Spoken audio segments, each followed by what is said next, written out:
রক্ষক যখন ভক্ষক হয় তখন আর কোনো কিছু করার থাকে না। আমরা স্বৈরাচার বিদায় করার পরে অনেক অধীর আগ্রহে বসেছিলাম যে বর্তমান সরকার যে আসবে সে হয়তোবা প্রবাসীদের নিয়ে কাজ করবে। প্রধান উপদেষ্টা আমাদের প্রবাসীদের নিয়ে কাজ করলেও যারা কিনা তার সহকারী উপদেষ্টা আছে তারা আমাদের নিয়ে কোনো কাজই করতেছে না। যেমন আমি আপনাদের বলি, আসিফ নজরুল মালয়েশিয়াতে আসার পরে তার কথা ছিল প্রবাসীদের নিয়ে একটা গুণশুনানি করবে।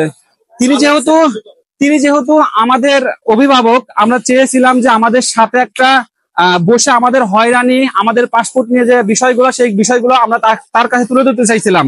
17 বছর আওয়ামী লীগের দালালরা এই দূতাবাস থেকে শুরু করে প্রত্যেকটা জায়গায় তাদের বিচরণ ছিল। আমরা চেয়েছিলাম এই বিষয়গুলো তার কাছে তুলে ধরবো, কিন্তু কোনো কাজই হয়নি।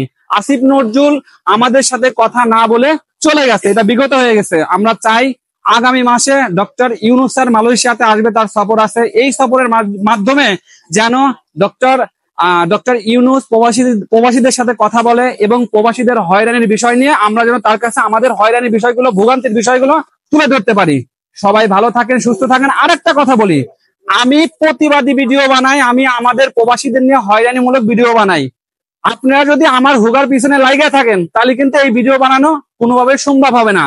একটা ভিডিওর মাধ্যমে আমরাই কিন্তু পৌঁছাইতে পারি উপর মহলে, আবার কিন্তু একজন আরেকজনের পিছনে লেগে থাকলে এই প্রবাসীদের হয়রানি ভোগান্তি কখনোই কমবে না।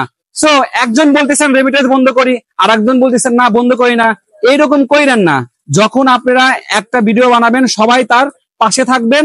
প্রবাসীদের অধিকার ইনশাআল্লাহ আমরা আদায় করে থাকবো। সুস্থ থাকেন, ভালো থাকেন। আসসালামু আলাইকুম।